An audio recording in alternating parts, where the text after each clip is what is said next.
In our next example, Christ is the Good Shepherd from some of the Roman catacombs, we're seeing a good example of how many of the works of art in the early Christian period were done for funerary kinds of purposes. This is a room in the catacombs, and there were different ways you could be buried within the catacombs. Sometimes you could just buy kind of a slot in the wall, called a loculi. Sometimes you could buy an entire kind of room where your whole family could be buried, and then of course there were more slots within the wall there. And you could buy a cubicula. That's kind of what we're looking at here, is a room and chamber.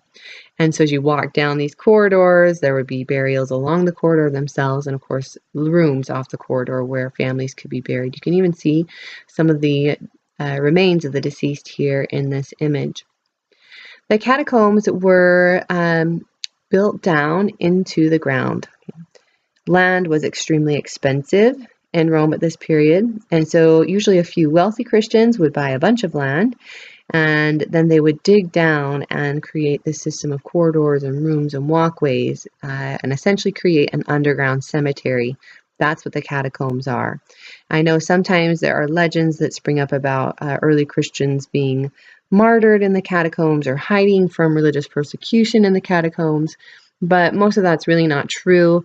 For the most part, it's just an underground cemetery.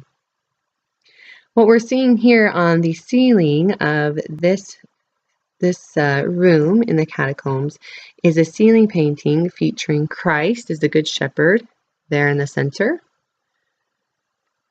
Around him, in the semicircular areas we call lunettes, they look kind of like half moons, are the stories of Jonah and the whale. So a few moments in time from that story.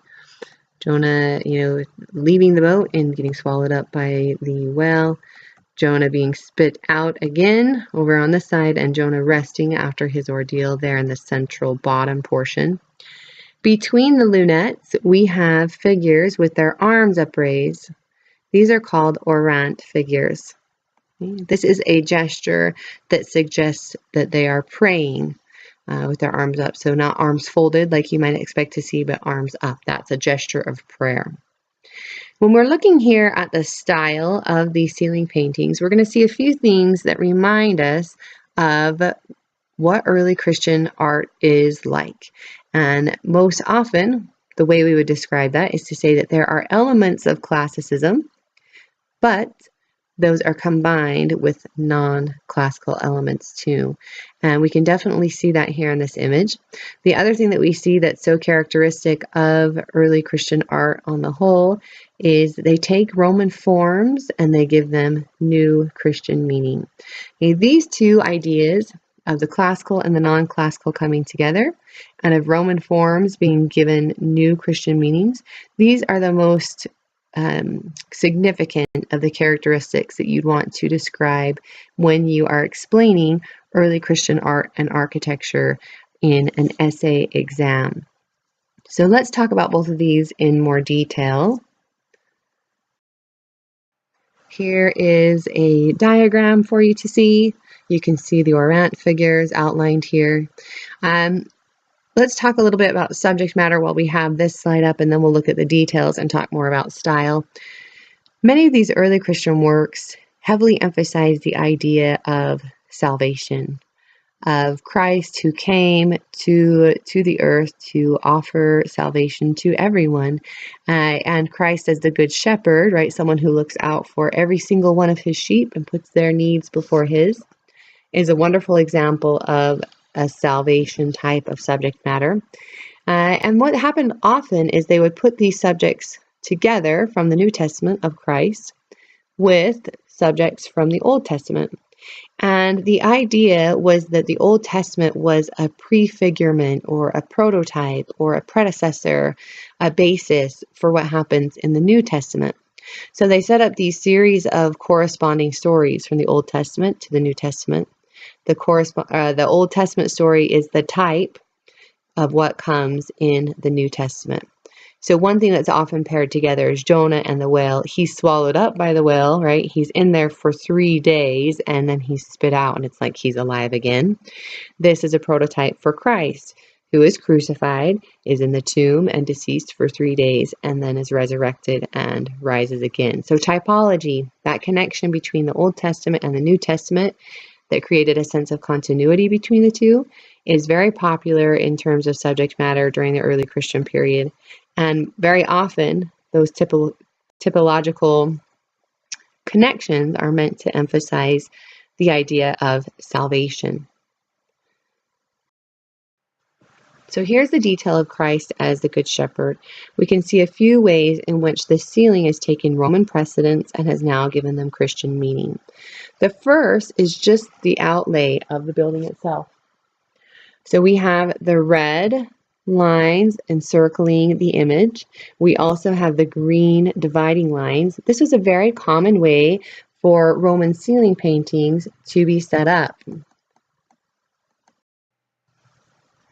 Even the layout of the ceiling here is very similar to the way that the layout of a Roman ceiling painting would be, in addition to the color. So same kind of layout, same kind of colors that the Romans used, but now they are using that layout for Christian stories. So a Roman form given a new Christian meaning.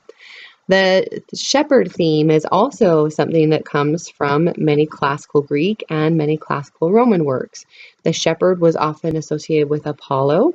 There was also just the theme of like a bucolic, pastoral good shepherd that was really popular in Roman poetry and Roman wall paintings.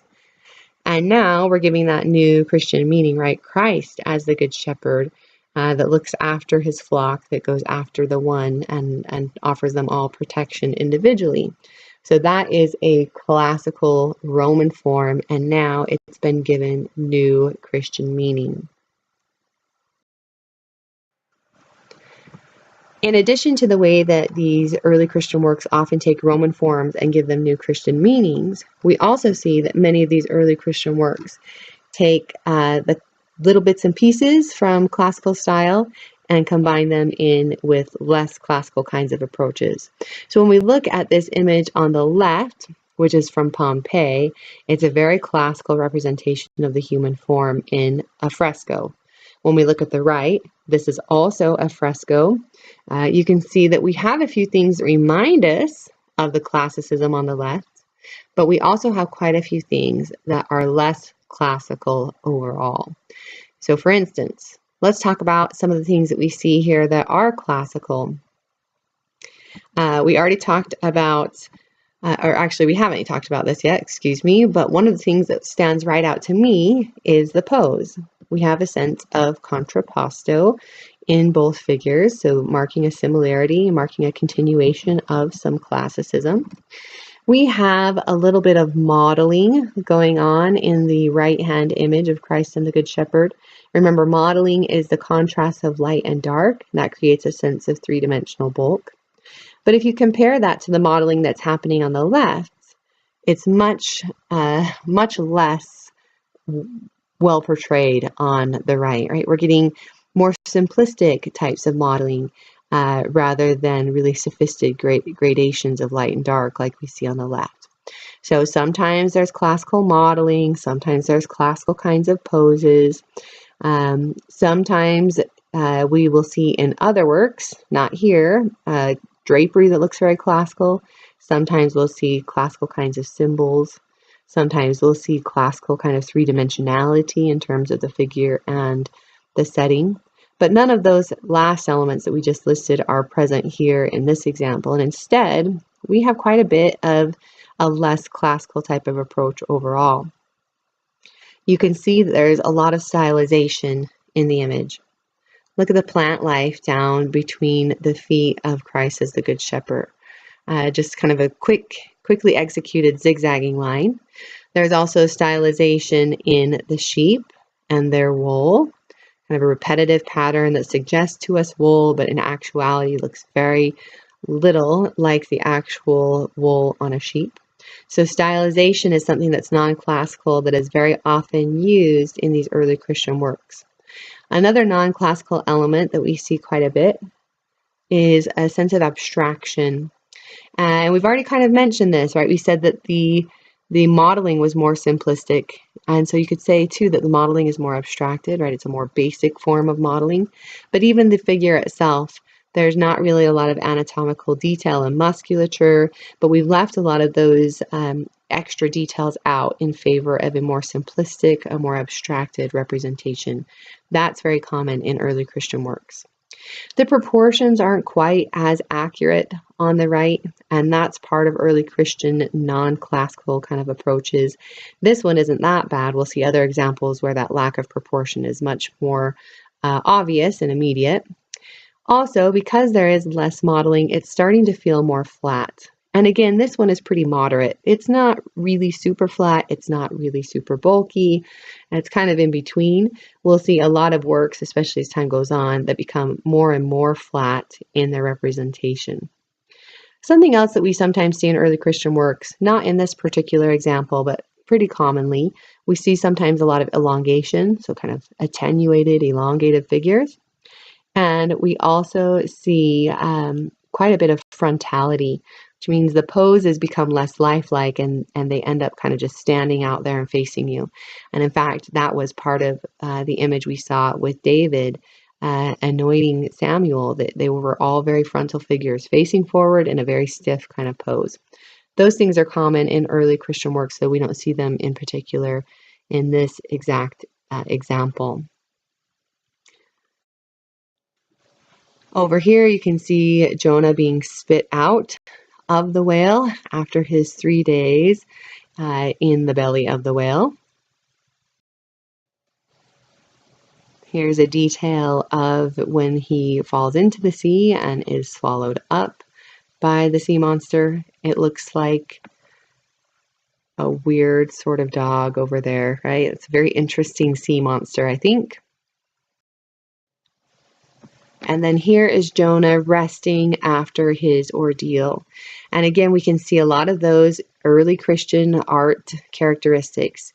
We have a transition, we have some classical elements, some non-classical elements, and we have Roman forms being given new Christian meaning. So again, those are the two key ideas that are really essential for understanding early Christian art and architecture.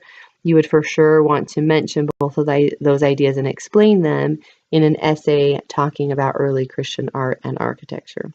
So what here is Roman given new meaning? Well, Jonah, as you see, is reclining.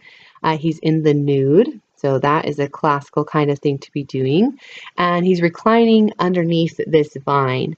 Now, the nude, youthful male figure reclining underneath the vine comes from a classical kind of precedent. The classical story of Endymion, who was put to sleep forever by Zeus so that he would stay beautiful forever. This is a very common way to portray him in art, and now we're seeing that same sort of setup to portray Jonah resting after his trauma of being swallowed by the whale and being spit back up. And so we're seeing some classical precedents there with the nudity and the whole motif of the figure resting underneath the vine. We're also seeing a combination of both classical elements and non-classical elements in terms of style. Yes, there is nudity. Yes, we have a more lifelike type of pose, but there's less anatomical detail overall. The body's more abstracted. There's less attention to space. Everything seems more flat. We have a less sophisticated use of modeling. We have a lack of proportion here. It's not as accurate as a classical precedent normally would be. So some of those non-classical elements are being shown here at the same time. This is the next example on your list, the sarcophagus of Junius Bassus. This is a coffin, right? Remember, sarcophagus is that fancy word for coffin. Now, burials become more popular at this point in history. They actually started to become more popular in the 3rd century in Rome. Usually, Romans had been cremated. That was their most common type of burial. But inhumation or burial, I guess burial is the wrong term to use when you're talking about cremation, but inhumation becomes more popular in the 3rd century, and then once Christianity is legalized in the 4th century, it becomes even more popular. even amongst people in Rome who are not Christian but are pagan. So just burial is becoming more popular overall as an accepted funerary custom. Lots of the subjects that we see on sarcophagi are similar to those of the catacombs. So it's a funerary function, right? It has a funerary purpose, as many early Christian artworks do. And it emphasizes salvation, right, in a didactic type of way, as many early Christian works often do, and as we just saw in the catacombs. Now, Junius Bassus was actually a convert to Christianity. And these types of coffins or sarcophagi were usually mass produced, and then they'd add like an inscription or a portrait once you purchase it. There's not a portrait here, and some of them were made to order, but what's interesting is they were usually only completed on 3 sides, and then on the back it was just blank because they would be pushed up against the wall. This one, in fact, was buried in Old St. Peter's, which we'll be talking about later today. But it does show us a couple of things that are common of early Christian art and architecture. It shows us Roman forms given Christian meaning, and it shows us the transition as we see both classical and non-classical elements. It also shows us typology as a really common subject in many of these early Christian works. And typology would be something you'd want to explain and introduce in your essay on early Christian art and architecture. So when we're looking here at some details, this here is Christ in Majesty. It's from the top register in the central area. And we're seeing a few things here that we've actually seen before. You see that little guy that's getting stepped on by Christ. He's actually Kylus, the sky god, and he's portrayed in a very similar way as when we saw him on the breastplate of Augustus of Prima Porta. Christ here with his feet on top of his head, it's symbolically kind of saying, Christianity is triumphing over paganism. So it's a pagan form to have Kylus here, but now it's been given Christian meaning. Christ here is shown as youthful. He has no beard.